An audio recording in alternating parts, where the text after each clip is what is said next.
Hello, welcome to the Jocelyn Gould Show. This is episode 9.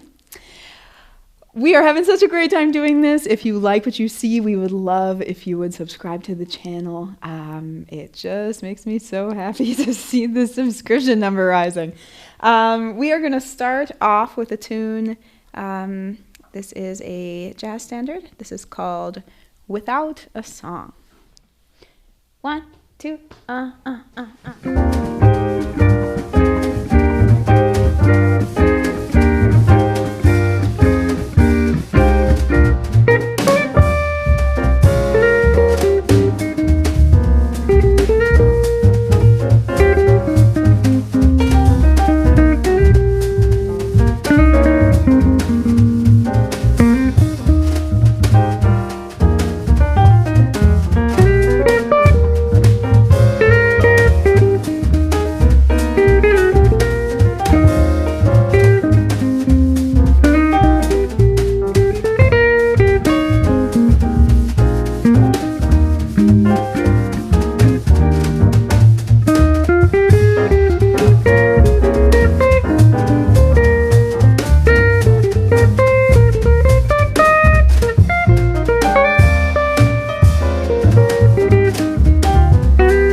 All right.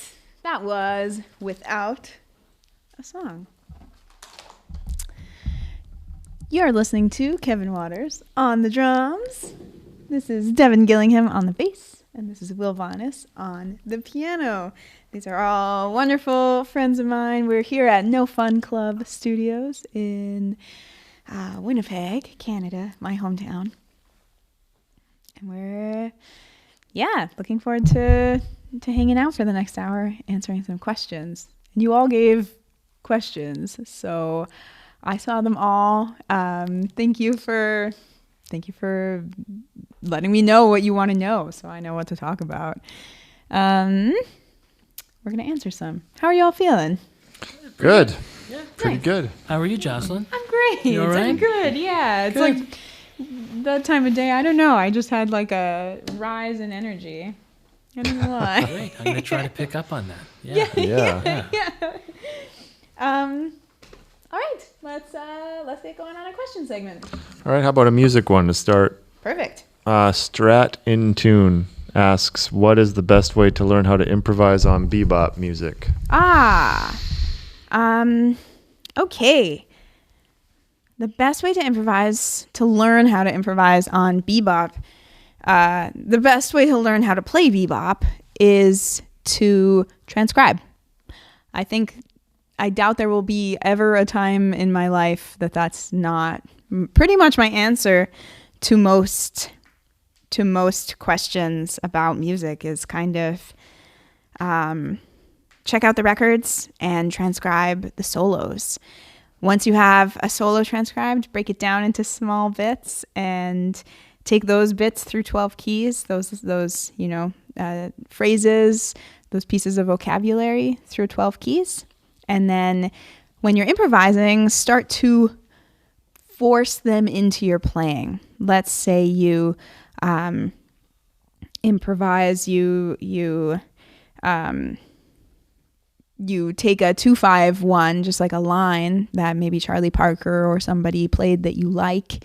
Whenever you get to a 2-5-1 in your practice, insert that line. And that line will slowly become a part of your playing, a part of who you are musically. And then it will start to kind of shift and morph. Maybe you'll resolve it in different ways. And it becomes a part of your vocabulary, the way you're speaking jazz language. And that's the best way. Yes, of course we practice scales. Of course we practice arpeggios. Of course we need facility on the instrument and to know our chords. Of course we need all of that. And then we learn how to use our scales, use our chords, use our arpeggios within the language that we're trying to learn, which is bebop language. Yeah, so I love talking about this subject. I love teaching this subject. It makes me so happy when a guitar student comes to me and says, I want to learn jazz language. How can I do it? And that's sort of the long and short of what the process is, or how I've approached it anyway. Anything to add? Not really. Listen, transcribe, play. Yeah. And listen to records. I mean, it goes hand in hand. Listening, transcribing, yeah. Yeah. Yeah, Absolutely. Great question. yeah. I'm going to group a whole bunch of these together and ask them all at once. Cool. Thomas BN4G asks if there's a tour coming up. Hiroyuki RI asks if you have plans to come to Japan. Where was the other one? Marnie Bachuk asks if you're going to come to the Regent Theater in Oshawa. And Sibisco 0017 asks when you're coming to New Orleans. Tour questions. Japan, Oshawa, New Orleans. All right. And what's your overall touring looking like? Yeah, so I'm on the road most of the time. I happen to be at home for a few days right now, but that will be short-lived. I'm headed back out on the road in less than a week, and I'm gonna be kind of all over.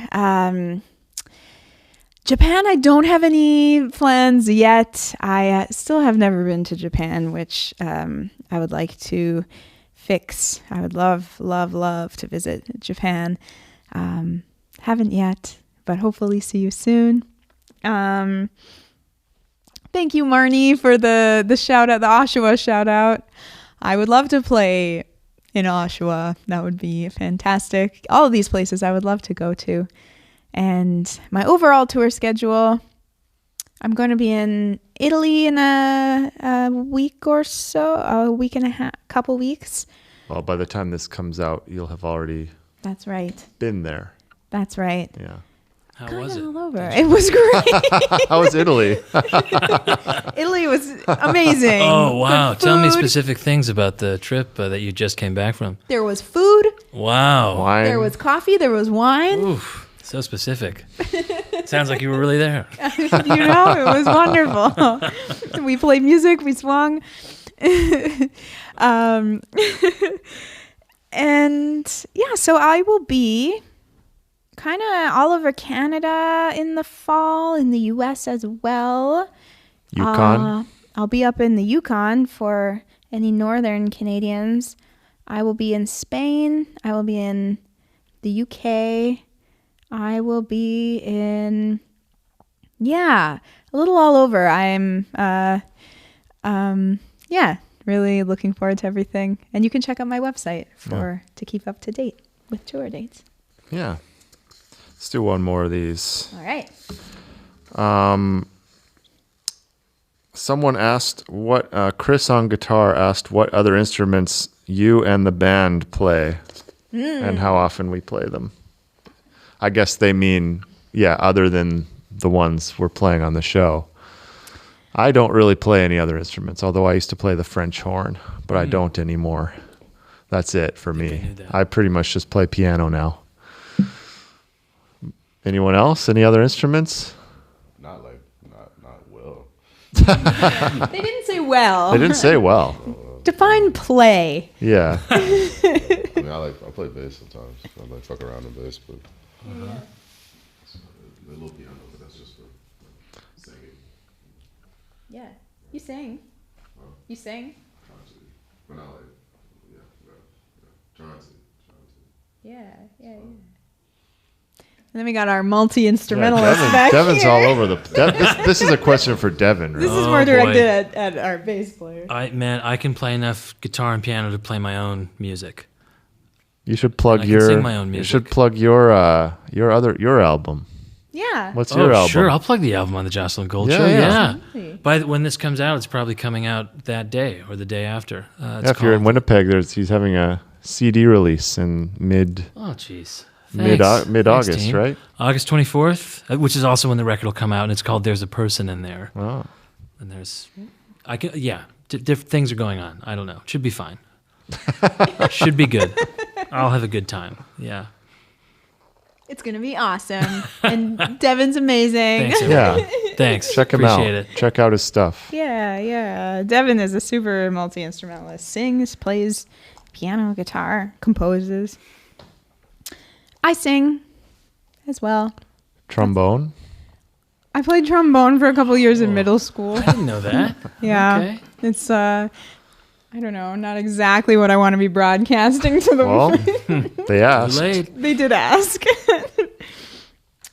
Yeah, awesome. Cool. Great. Well, do you want to do our next tune? Yeah, let's play a tune. We're going to do a duo. All right. So we're going to give the old Devin Kev combo. KD, craft dinner. KD. Damn. That's a Canadian thing, right? KD. KD. Like that, I don't think they say that in the U.S. that's not. What It's is not it? called. It's just called Mac and cheese. Kraft mac and cheese. They Kraft mac and cheese. I can't remember anything. I feel like I've been here long enough now. Some of those little phrases, I don't even know what the difference is. don't- Right. Yeah, in Canada we call it Kraft dinner. Yeah, I feel like KD is. KD. Our fellow Canadians watching the show know what we're talking about. Okay, we are going to play a tune. We just played a tune called Without a Song. And now we're going to play a tune called With a Song in My Heart. So the old juxtaposition. I keep saying that. The old this or that.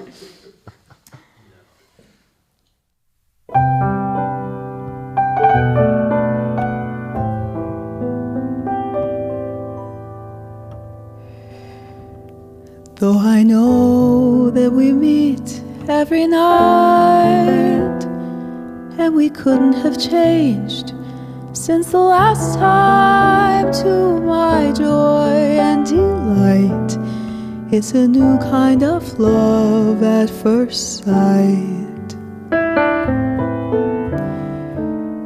Though it's you and it's I all the time, every meeting's a marvelous pastime. You're increasingly sweet, so that every time that we meet, I greet you with a song in my heart. I behold your adorable face, just a song at the start, but it soon is a hymn to your grace. When the music swells, I'm touching your hand. It tells me you're standing near, and at the sound of your voice, heaven opens its portals to me. Cannot help but rejoice that a love such as ours came to be. But I always knew I would live life through with a song in my heart for you.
rejoice that a love such as ours came to be, but I always knew I would live life through with a song in my heart for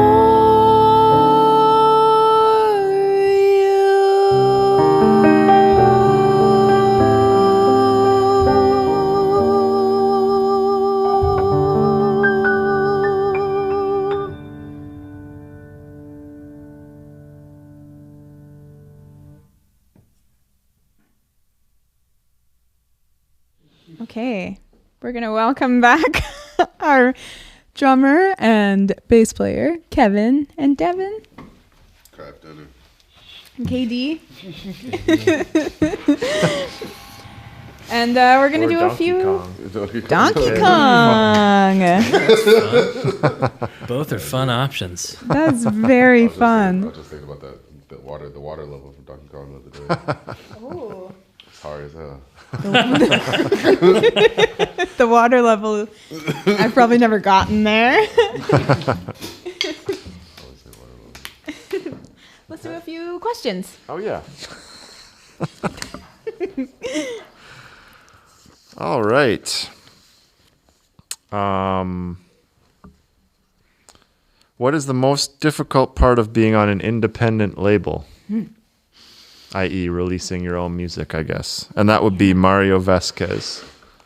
Yeah, great question, Mario. So I got a number of questions this round about music business and,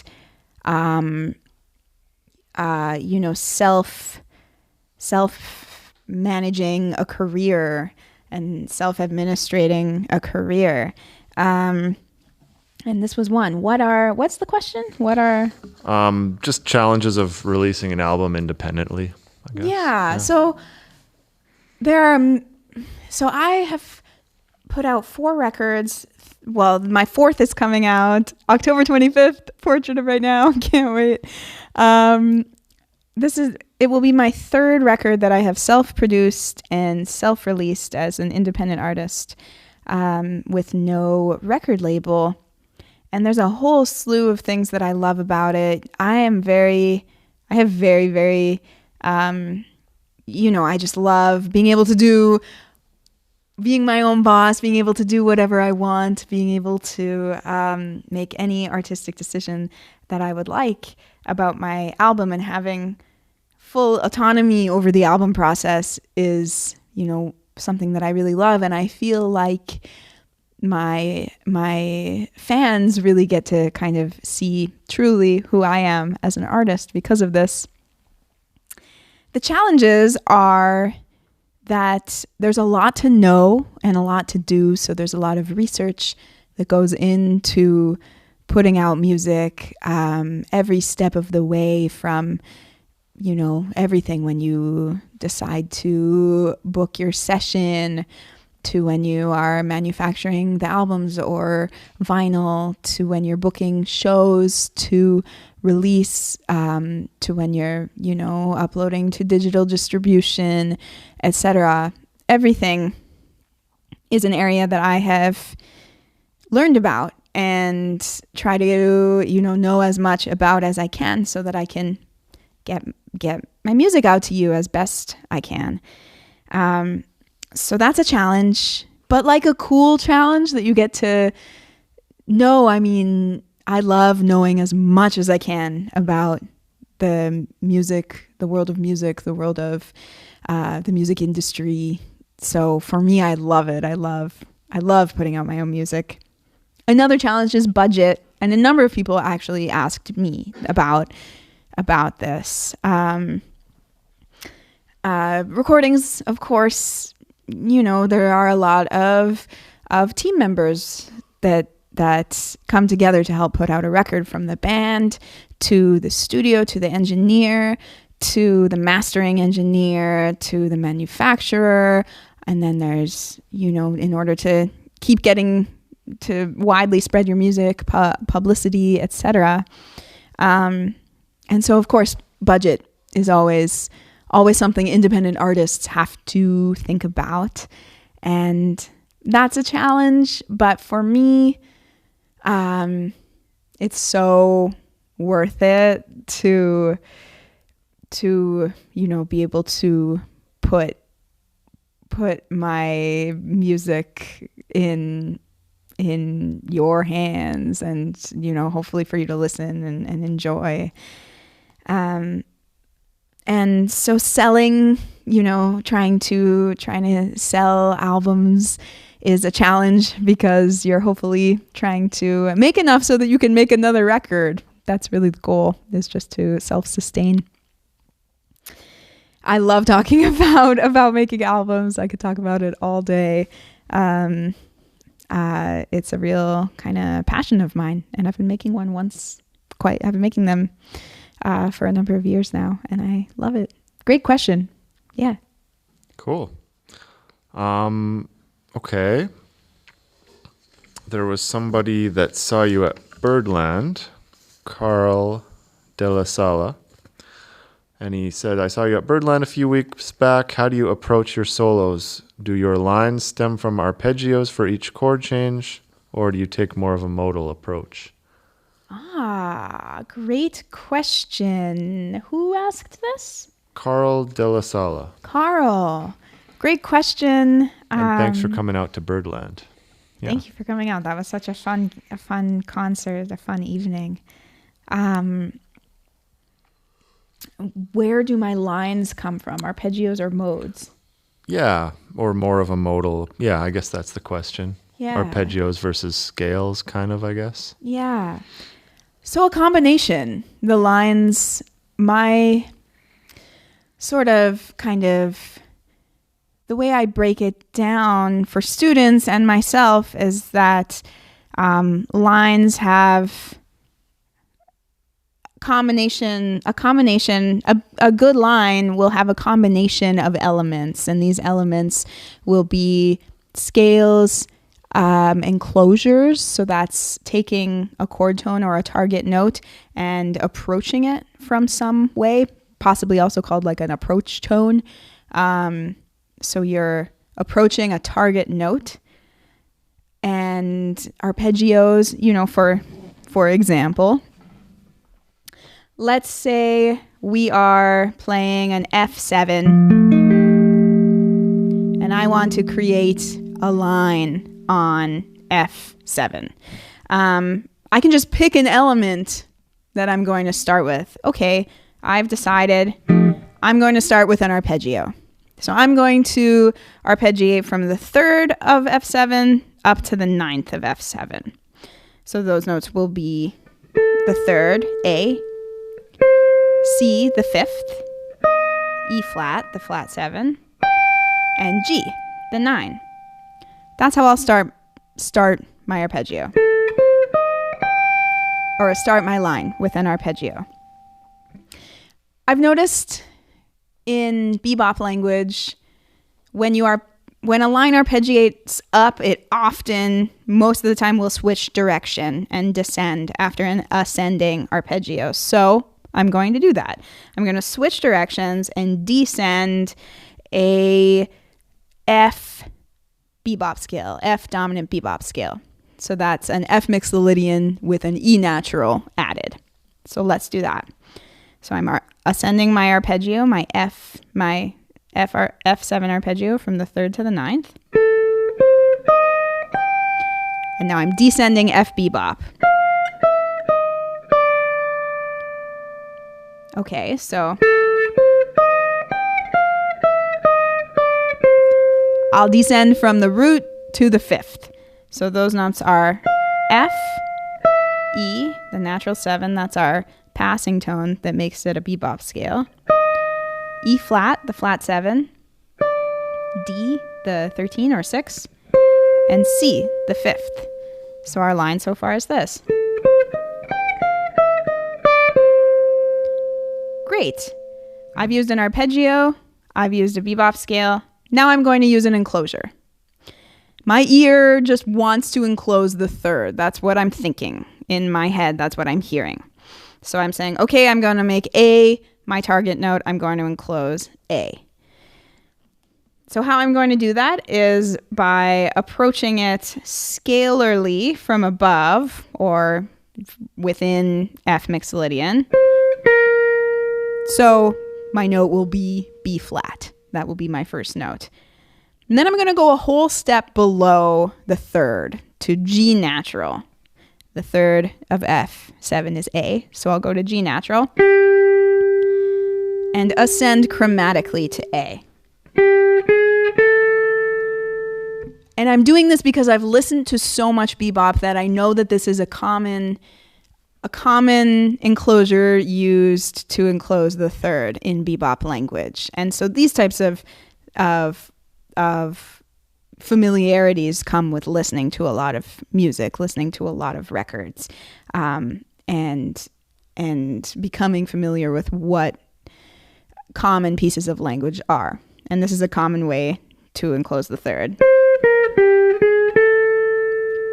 Great. Okay, so now I've used an arpeggio, a descending bebop scale, and an enclosure. This is what it sounds like.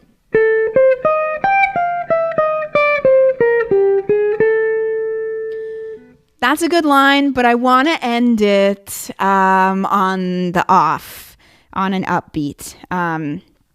Bebop is the one, B is one, and bop is and. So it's the name itself refers to syncopation. It refers to the upbeat being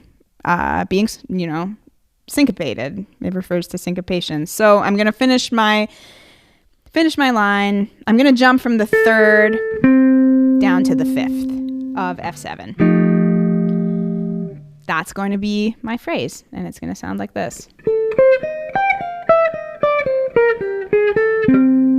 I'm going to do that again. I wanted to accent the last note a little bit. So 1, 2, 3, 4. 1, 2, 3, 4. Okay, that's a great line. Often, if we only play eighth notes all the time, it also doesn't sound like bebop. It's kind of like I've noticed that it seems to be a little bit of a misconception or misunderstanding that bebop is just a language of eighth notes, and it's not. It's there are lots of 16th notes and lots of triplets as well in Charlie Parker's playing, in all the great musicians playing. So I'm going to change this line a little bit. I am going to start this line on beat 2. And what would I like to do to it?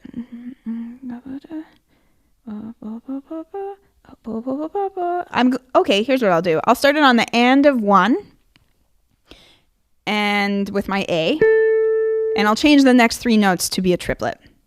So your line will sound like this in the end. So it's 1, 2, 3, 4, 1. I screwed that up. Let me try that again. 1, 2, 3, 4, 1.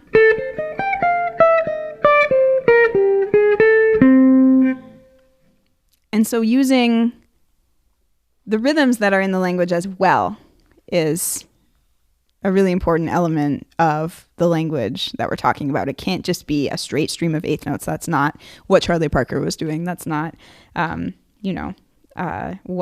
bebop is really. So it's a combination of the rhythmic elements of the language and the harmonic elements of the language, and accenting. And accenting is huge.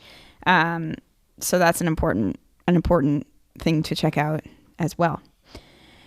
So that's sort of in a few minutes of chatting are we chatting? I'm chatting. In a few minutes, that's how I approach learning the language, is from transcribing, dissecting the lines that I transcribe, and noticing similarities between lines, noticing what is idiomatic to the language, and integrating it into my own playing. Yeah. And it's a combination of arpeggios and modes, to go back to your question. Yeah. It's not really one or the other. It's just kind of scales and arpeggios are kind of equally important, I think. Like if you have too many scales, it kind of just sounds like you're running up and down a bunch of scales. But also if you play a bunch of arpeggios, it just sounds like overly, it gets a little bit like hard to listen to after a while because it's just jumping around all over the place. So you just kind of need a balance, I think. And I do get that question a lot. Do you think in terms of arpeggios or scales? And the answer is always both. Yeah, both. Yeah. Cool. Well, you want to do our last tune? Do you want to do one more One more question? And then Sure. we'll play our last tune. Sure, one more question. I would love to know if anybody has any comments as well. It's really great to hang out in the chat and chat with you all. If you have anything you'd like to say, let us know what you think in the chat below. This one I'm sure we can all kind of speak to. I recall, this is Lawrence Korchnak, said, I recall hearing you that you played and practiced at home for 6-ish years before going out to play. How did you mentally, emotionally, and practically make that transition? So I guess the transition from kind of playing at home by yourself to actually going out and playing in front of people. Anyone? Oh, Just do it? yeah, I don't know. I've been doing it for a minute. You end up wanting to, and then after a while, people know you want to, so you just start getting gigs and it just keeps happening. Yeah, I don't know. I feel like it's not really some magical sense. It just kind of starts happening, and then you just say yes or no. Yeah, I think no matter what, like the first time you do it is always going to be kind of, you might be nervous, or like if you start with something manageable, like just playing one song at a jam session, like one blues that you've practiced, and just if you can get yourself to do that, you kind of get used to what it feels like to be in front of an audience, and then just kind of build up from there. So probably instead of like, you're not going to jump straight from practicing in your bedroom to like, playing in a concert hall for 10,000 people. Like you make a gradual transition. I think that's kind of what they're asking, right? Yeah. Just gradual exposure to. Yeah, get out once, go to a small jam session, play, mess it up. Yeah. Do it again. Usually over time you get less nervous the more you do it. Yeah. For a lot of people. Make a friend, Yeah. Talk to a pal. Drink some water. Take a deep breath. It'll be okay. It'll be okay. It'll be okay. Yeah. Get out there, I think. If I could change that about my past, I would. You go out. Get out sooner. Not be so, Yeah. You don't have to wait 6 years to go out and play, right? You'll learn so much more. That's the beauty of it. You learn so much more. Just like hanging out and playing tunes today, I already have learned a bunch of stuff that I wouldn't have learned, otherwise. You just can't learn jazz music in silos. I just don't think that it works. Jazz, it's group improvised music. You need to be out Form playing. a band as soon as you can. Mm-hmm. With anyone that's around, form a band. Mm-hmm. Start playing. Yeah, great. On that note, we're going to play. What a great segue. All right, we're going to play Mac the Knife in B flat.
life.